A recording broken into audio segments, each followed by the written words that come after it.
चलिए दोस्तों बात करते हैं एक और नए क्वेश्चन के बारे में। इस क्वेश्चन में एग्जामिनर ने कहा एक समबाहु त्रिभुज के भीतर एक बिंदु से तीन भुजाओं पर खींचे गए लंब क्रम से 6, 7 और 8 सेंटीमीटर है। त्रिभुज की भुजा की लंबाई क्या होगी, ये एग्जामिनर मुझसे पूछ रहा है।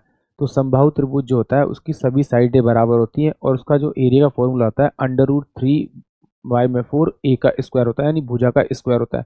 अगर ये बात आपको पता है तो आप फिर इस क्वेश्चन को डायरेक्ट करेंगे। और कैसे करना है एग्जाम में जरा देखिए। इसने क्या कहा कि त्रिभुज के तीन लंब दिए, अगर तीन लंब दिए तो इन तीनों को आप जोड़ दीजिए। 6 और 6 12 13, 13 8 21, ये टोटल कितना आ जाएगा, 21 आ जाएगा। 21 आ जाएगा।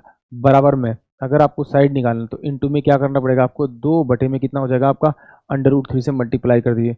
तो √3 से ऊपर मल्टीप्लाई कर दीजिए और नीचे मल्टीप्लाई, मतलब √3 से डिवाइड करना है। तो सोल्व करेंगे तो कितना होगा, 3 और 7 21, तो 14 √3 जो है वो इस क्वेश्चन का करेक्ट आंसर आएगा। यानी कि ऑप्शन जो सी होगा वो इस क्वेश्चन के लिए करेक्ट होगा।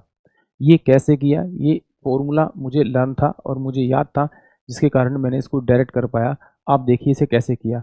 एक्चुअली एग्जामिनर ने मुझे क्या कहा कि भैया आपके पास में एक एक त्रिभुज है, जिस त्रिभुज को बोलते हैं हम लोग समबाहु त्रिभुज, यानी कि इक्विलेट ट्रायंगल। इक्विलेट ट्रायंगल में जो होती है ये साइडें जो होती हैं वो आपकी बराबर होती हैं। ये साइडें जो होती हैं उसकी ये बराबर होती हैं आपकी। मैंने यहाँ से एक बीच में सेंटर पॉइंट लिया, इससे यहाँ पे एक लंब डाला, यहाँ पर मैंने एक लंब डाला, फिर मैंने एक यहाँ पे लंब डाला जो कि एग्जामिनर ने मुझे दिया हुआ है। एक की साइड 6 थी, दूसरे की 7 थी और तीसरे की मेरे पास में कितनी थी आपकी, 8 थी। 8 थी। तो देखिए अगर मैं इस बिंदु को इसको इससे मिला दूंगा और मैं इसको इससे मिला दूंगा और इसको इससे मिला दूंगा तो ये मेरे पास में क्या हो जाएगा, एक मेरे पास में त्रिभुज हो जाएगा। ये वाला त्रिभुज प्लस ये वाला त्रिभुज प्लस ये वाला त्रिभुज, यानी कि तीन त्रिभुज आ जाएंगे। इन तीनों त्रिभुज का अगर मैं एरिया जोड़ूंगा तो इस पूरे वाले त्रिभुज का एरिया आना चाहिए। तो इसका जो ये मेरे पास में इक्विलेट ट्रायंगल है तो इसका एरिया होता है √3 4 और भुजा का स्क्वायर यानी एक्स का स्क्वायर बराबर में। अब इस वाले अगर त्रिभुज की बात करूँ तो इसमें मेरे को ये लंब मिल गया यानी हाइट मिल गई और ये इसका बेस मिल गया।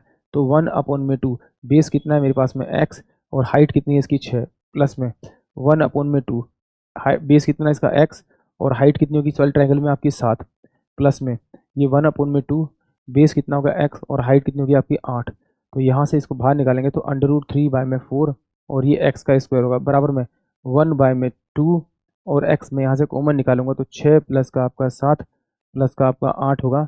तो इसको सोल्व करूंगा तो ये कितना हो जाएगा, 2 से 2 जाएगा आपका।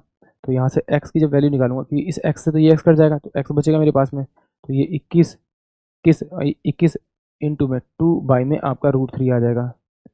इसको √3 से ऊपर मल्टीप्लाई करेंगे और √3 से नीचे मल्टीप्लाई करेंगे तो आपके पास में कितना आएगा, 14 √3 इस क्वेश्चन का करेक्ट आंसर आएगा। यानी कि ऑप्शन जो सी होगा वो इस क्वेश्चन के लिए करेक्ट होगा। आई होप आप सभी को क्वेश्चन समझ में आया होगा।